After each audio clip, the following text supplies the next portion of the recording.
Bismillahirrahmanirrahim. Assalamualaikum warahmatullahi wabarakatuh. Ada 3 hal yang sudah diwasiatkan oleh Rasulullah Shallallahu Alaihi Wasallam agar jangan sampai ini melekat pada umatnya di akhir zaman.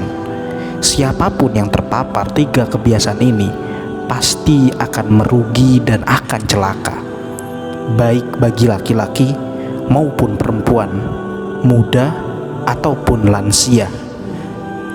Maka apa saja 3 kebiasaan ini yang dapat menjerumuskan umat Nabi Muhammad SAW ke dalam jurang kebinasaan? Kita simak penjelasan berdasarkan Al-Quran dan As-Sunnah. Bismillahirrahmanirrahim. Assalamualaikum warahmatullahi wabarakatuh. Syukur alhamdulillah kita bisa berjumpa lagi di channel ini. Harapan dan doa saya semoga saudara semua selalu diberikan kesehatan, dilapangkan rezekinya, diampuni dosa-dosanya, dan diberkahi umurnya. Amin ya rabbal alamin. Sahabat beriman yang dirahmati Allah, agama Islam telah mengatur seluruh aspek dalam kehidupan kita.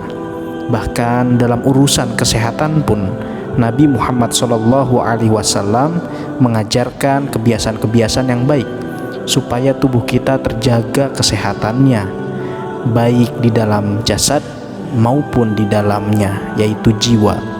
Setiap amalan yang diperintahkan kepada seseorang mukmin tak luput dari tinjauan medis dan spiritual. Begitu juga dengan sesuatu yang dilarang, sebenarnya juga demi menjaga diri manusia atau eksistensinya itu sendiri. Jika dikaji dan ditafakuri dengan penelitian ilmiah ataupun medis, menunjukkan bahwa Allah Subhanahu wa Ta'ala amat begitu sayang kepada hamba-hambanya. Larangan dan perintahnya adalah bagian daripada bentuk kasih sayangnya kepada kita manusia, agar kita bisa menjaga diri dan tidak menzalimi tubuh kita sendiri atau jiwa kita sendiri. Akan tetapi kawan-kawan yang dirahmati Allah, justru kita sebagai manusia kerap kali mengabaikan hal-hal yang menjadi kebiasaan buruk yang dilarang agama Allah ini. Padahal tidak hanya penyakit fisik, kebiasaan-kebiasaan ini akan menimbulkan penyakit-penyakit hati. Sahabat beriman yang dirahmati Allah, kebiasaan apa saja yang sering kita menjadikan atau membawa penyakit bagi diri kita sendiri? Yang pertama adalah banyak bicara.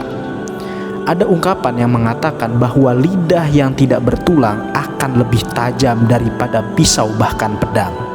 Mungkin ungkapan ini ada benarnya. Bahkan kita bisa melihat dengan sendiri betapa banyak permusuhan yang terjadi hanya karena ucapan yang dikeluarkan oleh lidah. Betapa banyak yang hancurnya jiwa dikarenakan oleh tajamnya lidah. Betapa banyak keluarga yang retak, pernikahan yang gagal, hubungan yang hancur, silaturahmi yang terputus dikarenakan lidah atau lisan yang tak dijaga. Betapa banyak pula hubungan-hubungan manusia yang pada akhirnya luluh lantah, yang padahal di awal-awal sudah terjalin lama terbangunnya harmonisasi di dalam hubungan tersebut.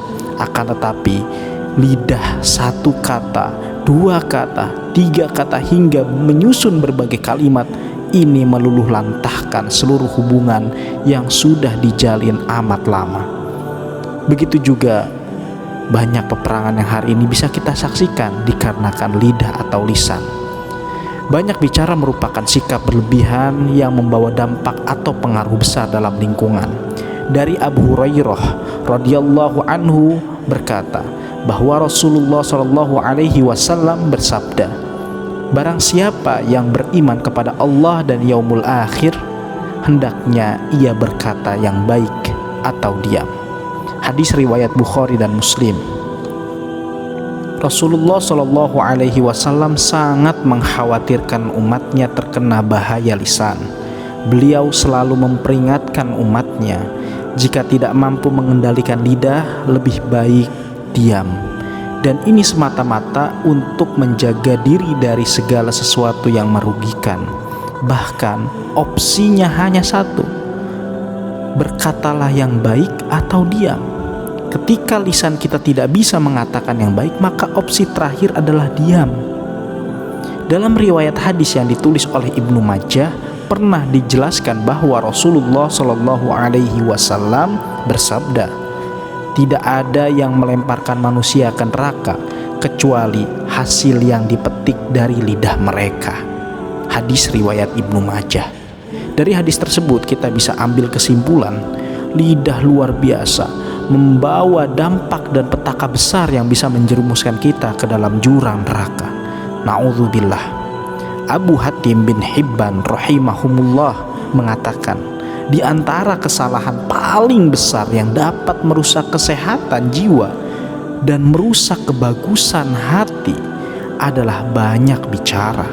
Walaupun perkataan tersebut boleh dibicarakan, akan tetapi memiliki sifat diam adalah jauh lebih baik, kecuali dengan meninggalkan perkataan-perkataan yang sebenarnya itu sangat wajar dibicarakan, tetapi dia lebih memilih meninggalkannya, maka itu adalah jauh yang lebih baik dibandingkan dia harus terus mengoceh, terus berbicara.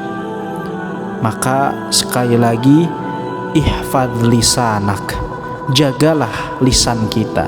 Itulah wasiat Rasulullah Shallallahu Alaihi Wasallam kepada seluruh sahabatnya, kepada umat akhir zaman, agar menjaga lisan kita. Yang kedua, banyak makan. Selain berbicara yang berlebihan, banyak makan juga bisa menyebabkan banyak penyakit. Saat makan kita dianjurkan untuk tidak terlalu kenyang. Di dalam hal ini pun pernah dikatakan oleh Rasulullah Shallallahu Alaihi Wasallam, sabda beliau, tidaklah anak Adam memenuhi wadah yang lebih buruk dari perut.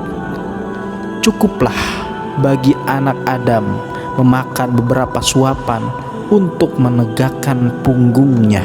Namun jika ia harus melebihkannya, hendaknya sepertiga perutnya diisi untuk makanan, sepertiganya lagi untuk minuman, dan sepertiganya lagi untuk pernafasan. Oleh Imam Asy-Syafi'i rahimahullahu ta'ala menjelaskan bahaya kekenyangan karena penuhnya perut dengan makanan. Beliau mengatakan kekenyangan membuat badan menjadi berat, hati menjadi keras, dan menghilangkan kecerdasan, membuat sering tidur, serta lemahnya untuk beribadah. Nauzubillah. Semoga kita terlindung daripada sifat ini. Kemudian dipertegas oleh Allah Subhanahu wa Ta'ala dalam firman-Nya yang tertuang dalam Quran surah Al-A'raf ayat 31. Makan dan minumlah, dan janganlah berlebih-lebihan.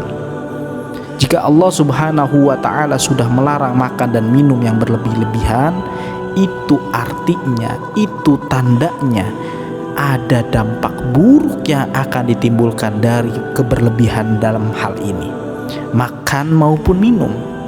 Bahkan dari segi medis, melakukan penelitian ilmiah mengatakan bahwa makan yang berlebihan bisa menimbulkan berbagai macam penyakit bagi raga. Di antaranya adalah obesitas, kolesterol tinggi, mudah lupa, dan sebagainya. Berikut juga nanti akan berdampak kepada jiwa. Maka oleh karenanya kita harus kurangi, kita harus hindari, kita harus batasi. Lalu yang ketiga adalah banyak tidur. Tidur yang berlebihan juga berpengaruh besar membawa penyakit dalam tubuh manusia. Hal ini sudah banyak diteliti oleh para ahli medis yang mengatakan bahwa terlalu banyak tidur bisa menyebabkan berbagai macam penyakit, kawan-kawan.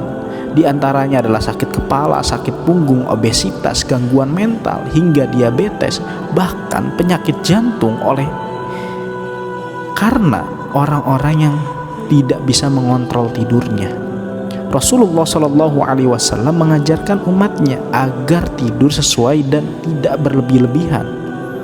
Allah Subhanahu wa taala berfirman, di dunia mereka sedikit sekali tertidur di waktu malam dan selalu memohonkan ampun di waktu pagi sebelum fajar. Quran surat Az-Zariyat ayat 17 sampai 18. Ini artinya kawan-kawan, kita sangat dianjurkan untuk tidur yang cukup dan bangun malam untuk mengerjakan sholat tahajud, kemudian memohon ampun atas kesalahan dan dosa-dosa kita, karena yang demikian itu bisa membuat tubuh kita menjadi lebih segar. Bahkan dalam penelitian ilmiah yang melibatkan lebih dari 1 juta orang, mendapat kesimpulan terlalu banyak tidur justru bisa mempersingkat masa hidup manusia. Hal ini disebabkan karena tubuh kurang aktif bergerak, sehingga bisa menghambat sirkulasi darah ke seluruh tubuh dan membuat organ-organ tubuh bekerja lebih keras untuk memenuhi kebutuhan dari tubuh kita. Allah Subhanahu wa ta'ala berfirman, "Hai orang-orang yang berselimut, bangunlah untuk sembahyang di malam hari, kecuali sedikit daripadanya, yaitu seperduanya, atau kurangilah dari seperdua itu, sedikit atau lebih dari seperdua itu, dan bacalah Al-Quran dengan perlahan-lahan.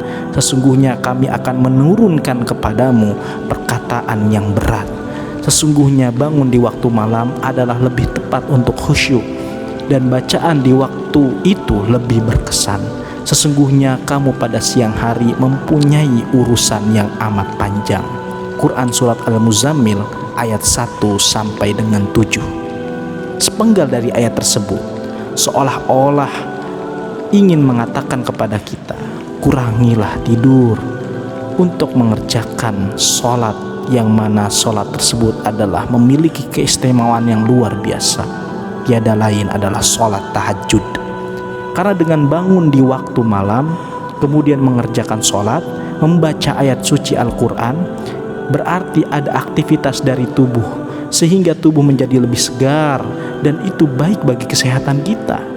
Mungkin bagi saudaraku yang sudah terbiasa bangun malam untuk mengerjakan sholat tahajud atau sholat sunnah lainnya, akan merasakan tubuh kita itu menjadi lebih segar dan lebih bersemangat dalam aktivitas. Dan umat muslim sudah banyak yang membuktikan dengan hal ini.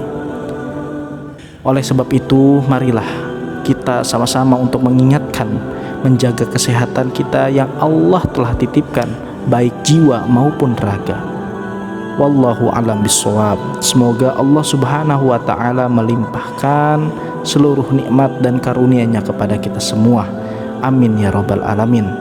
Dan jangan lupa untuk kawan-kawan untuk tonton video kita yang lainnya, like dan subscribe dan share kepada jamaah sekalian ataupun kepada grup-grup kajian yang dengannya bisa bermanfaat dan kita mendapatkan amal jariah dari menyebarkan kebaikan. Wassalamualaikum warahmatullahi wabarakatuh.